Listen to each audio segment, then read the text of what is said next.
Set theory की इस lecture में हम लोगों को ऑर्डर्ड पेयर और अन ऑर्डर्ड पेयर के बारे में पढ़ना है। तो पेयर का मतलब क्या होता है? Collection of two things. Century का मतलब क्या होता है? Collection of 100 things. डजन का मतलब क्या होता है? Collection of 12 things. यानी 12 वस्तु को एक साथ रखा जाए तो उसको क्या कहा जाता है? एक दर्जन कहा जाता है। 100 वस्तु को एक साथ रखा जाए तो उसको क्या कहा जाता है? सेंचुरी कहा जाता है।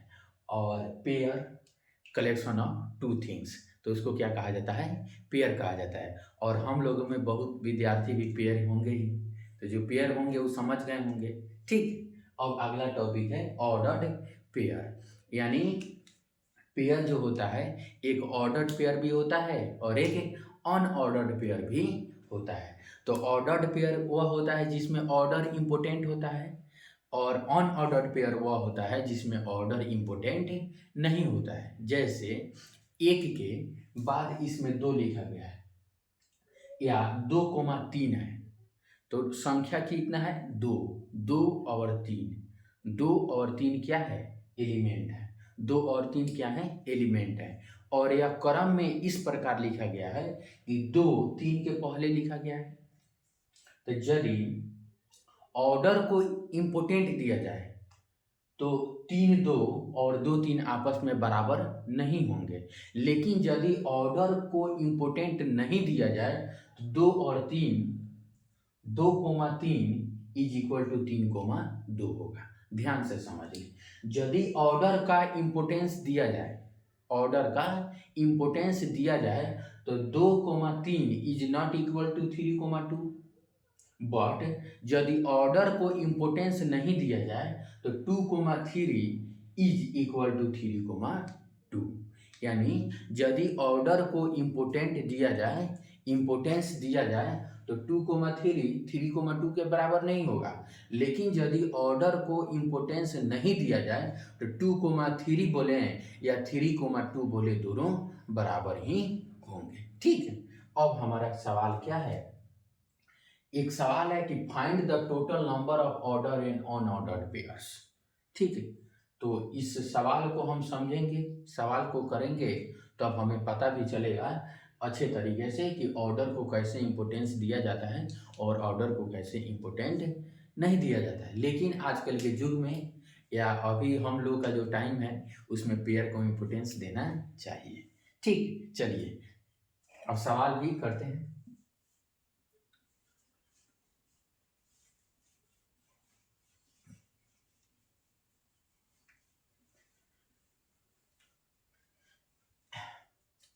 चलिए, पहला सवाल क्या है कि find the total number of ordered and unordered pair. तो चलिए, सवाल हो गया। अभी इसको हम क्या कहना है? ऑर्डर्ड पेयर अगर देखा जाए,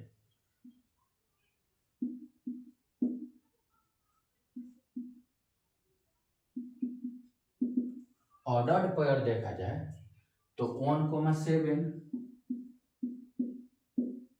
7,1, ठीक, 5,2, 2,5 और क्या है? 1,1। कितना हो गया? 5 हो गया। 1 2 3 4 5। और हमको क्या करना है? Total number of ordered and unordered pair. तो यदि ऑर्डर इंपोर्टेंट हो तो 1,7 और 7,1 2 होगा। 2,5 और 5,2 क्या होगा? 2 होगा। 1,1 है तो इसमें कोई देखना ही नहीं है। तो total ordered number of ordered pair कितना हो गया? 5 हो गया। कितना हो गया? 5 हो गया। तो इसका नंबर कितना हो गया? ऑर्डर्ड पेयर का नंबर कितना हो गया? ऑर्डर्ड पेयर का नंबर कितना हो गया? 5। ऑर्डर्ड पेयर का नंबर कितना हो गया? 5। और यदि अनऑर्डर्ड पेयर लिखा जाए, on ordered pair, on ordered pair, तो 1,7 जो होगा, 1,7 इज इक्वल टू 7,1। 1,7 7,1 के बराबर होगा। 5,2 जो होगा वो 2,5 के बराबर होगा। और 1,1 है, तो यह तो सिंगल है, क्या है, सिंगल है। ठीक, चलिए, तो 1, 2 और 3, यानी 1,7 7,1 के बराबर हो गया। यह दोनों एक हो गया तो इसको एक काउंट करेंगे। यह भी दोनों बराबर हो गया तो इसको क्या करेंगे, एक ही काउंट करेंगे। तो 1 और 1 2 हो गया, और यह सिंगल है तो यह कितना हो गया, 3। तो नंबर ऑफ अनऑर्डर्ड पेयर कितना हो गया, 3। इसलिए नंबर ऑफ अनऑर्डर्ड पेयर, क्या,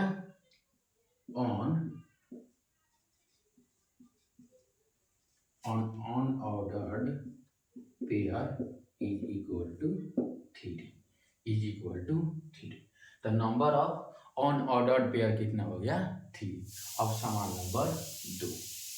ठीक, यह बहुत ही आसान सवाल था, लेकिन इस कॉन्सेप्ट को समझने के लिए छोटी छोटी सवाल को करना भी जरूरी होता है। और ये सभी सवाल जो हैं एनसीईआरटी में भी तो नहीं होंगे लगभग। चलिए, सवाल number, if a pair 2a minus b, 2a plus b and another pair इतना, find a and b both are equal, दोनों क्या है, बराबर है। कहने का मतलब कि हमारा पेयर कितना है, 2a minus b, 2a plus b कितना के बराबर है, 5,3 के। यह दोनों क्या है, आपस में बराबर है, आपस में बराबर है। तो हमारे कहने का मतलब हुआ, जब बराबर हैं, क्या है, बराबर है, तो सवाल को कंडीशन नंबर 1 से यदि सॉल्व करें, यानी ऑर्डर को इंपोर्टेंस दे, तो 2a माइनस b 5 के बराबर होगा और 2a प्लस b 3 के बराबर होगा। यदि ऑर्डर को इंपोर्टेंट दिया जाए, तो ऑर्डर के दृष्टिकोण से देखा जाए तो 2a माइनस बी 5 के बराबर होगा और 2a प्लस बी 3 के बराबर होगा। देन हमको क्या करना है, a और b का क्या करना है, वैल्यू ज्ञात करना है। तो कंडीशन नंबर 1, केस 1 क्या होगा, ऑर्डर्ड पेयर को ध्यान में रखते हैं, या ऑर्डर इज इंपोर्टेंट, यानी ऑर्डर्ड पेयर। अगर ऑर्डर्ड पेयर लेते हैं, ठीक, तो अब क्या हो जाएगा, 2a minus B is equal to कितना हो जाएगा, 5, एंड 2a प्लस बी कितना के बराबर हो जाएगा, 3। कितना के बराबर हो जाएगा, 3। दो अननोन है, दो इक्वेशन है, दो अननोन से दो इक्वेशन को सॉल्व करके क्या करना है, a और b का मान ज्ञात करना है। तो चलिए क्या करते हैं, यहां से a का मान क्या हो जाएगा, b प्लस 5/2, b प्लस 5/2। अब हम क्या करते हैं, यहाँ a का मान रख देते हैं, तो क्या हो जाएगा, 2 times b plus 5/2, b plus 5/2 plus b is equal to 3। चलिए, ठीक, कोई दिक्कत नहीं, 2 से 2 कैंसिल हो गया, 2 से 2 क्या हो गया, कैंसिल हो गया। तो हमारा कितना, 2b प्लस 5 आया, 2b plus 5, 2b plus 5 is equal to 3। तो कितना हो जाएगा, b is equal to 3 minus 5/2, यानी -2/2 is equal to -1, is equal to -1। तो b का मान कितना आ गया, -1। तो b का मान जब हुआ तो यहाँ, इसलिए ये बराबर क्या हो जाएगा, -1 अब प्लस 5/2, इसका मतलब कितना हो गया, 4/2, इसका मतलब कितना हो गया, 2, इसका मतलब कितना हो गया, 2। तो यदि ऑर्डर को इंपोर्टेंस दिया गया, ऑर्डर को इंपोर्टेंस दिया गया, तो हमारा b का मान कितना आया, -1, और a का मान कितना आया, 2। a का मान कितना आया, 2। और यदि ऑर्डर को इंपोर्टेंस नहीं दे, तो इसको इसके बराबर तो रखेंगे ही, साथ में साथ इसको 3 के बराबर ही रख देंगे। 2a माइनस बी को 3 के बराबर भी रख देंगे। क्या करेंगे? 2a माइनस बी को 3 के बराबर भी रख देंगे। तो पहला केस क्या था? ऑर्डर इम्पोर्टेंट है। ऑर्डर्स पेयर के रूप में देखें तो हमारे आंसर कितना आया? a का बराबर 2 और b का मान -1। अब हम केस 2 लेते हैं। चलिए,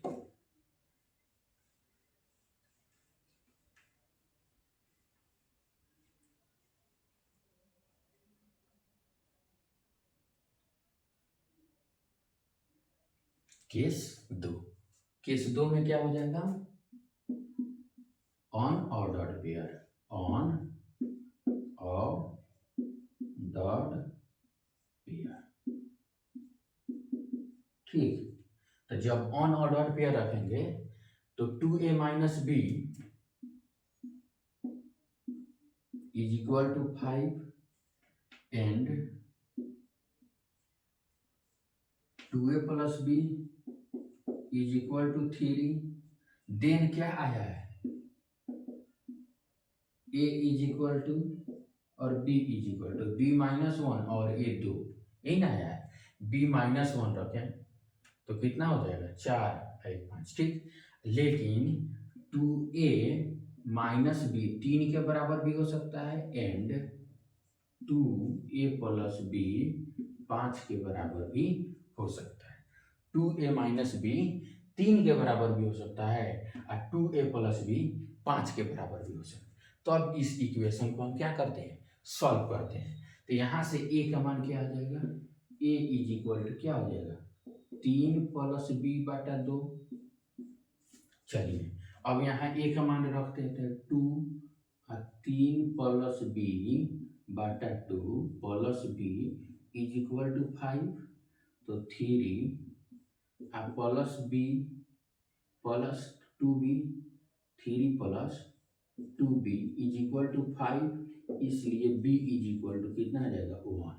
b इज इक्वल टू क्या आ जाएगा? 1। b is equal to 1। तो b का मान यहाँ रख देते हैं 3 प्लस 1 बटा 2, 3 प्लस 1 बटा 2, तो 4 बटा 2 इज इक्वल टू 2। तो अब क्या आया? a का मान 2 आया और b का मान 1 आया। तो a का मान 2 4 और b का मान कितना आया? 1 आया। b का मान कितना आया? 1 आया। तो इसमें रखते हैं b का मान, a का मान 2 तो 4 और b का मान 1, तो 4 में से 1 गया 3। यहाँ रखते हैं a का मान 2 तो 4 और b का मान 1 तो 5। तो हमारे यह इक्वेशन क्या हो गया? सेटिस्फाई हो गया। तो अब ध्यान से सुनेंगे। यदि ऑर्डर इंपोर्टेंट नहीं हो तो क्या होगा? 2,3 3,2 के बराबर हो जाएगा। 5,2 2,5 के बराबर हो जाएगा। 1,2 2,1 के बराबर हो जाएगा। लेकिन यदि ऑर्डर इम्पोर्टेंट हो तो क्या होगा? 1,2 2,1 के बराबर नहीं होगा। जब भी होगा तो वह 1,2 के ही बराबर होगा। अब देखिए, जैसे क्या करते हैं, हम लोग 2 दोस्त साथ में सफ़र करते हैं तो कोई किसी के बगल में बैठ जाता है, कोई दिक्कत नहीं होता है। ठीक, कोई दोस्त किसी के बगल में बैठ जाए, राइट साइड में बैठ सकता है, लेफ्ट साइड में बैठ सकता है, कोई दिक्कत नहीं होता है। लेकिन यदि 2 पति पत्नी यदि सफ़र करें तो पत्नी को एक पार्टिकुलर साइड में ही बैठना होता है पति के। ठीक, तो आप लोग बताएंगे कमेंट में कि किस साइड में बैठना होता है और उसी साइड में ही क्यों बैठना होता है और क्या वहाँ ऑर्डर इम्पोर्टेंट होता है। Thank you for watching this video.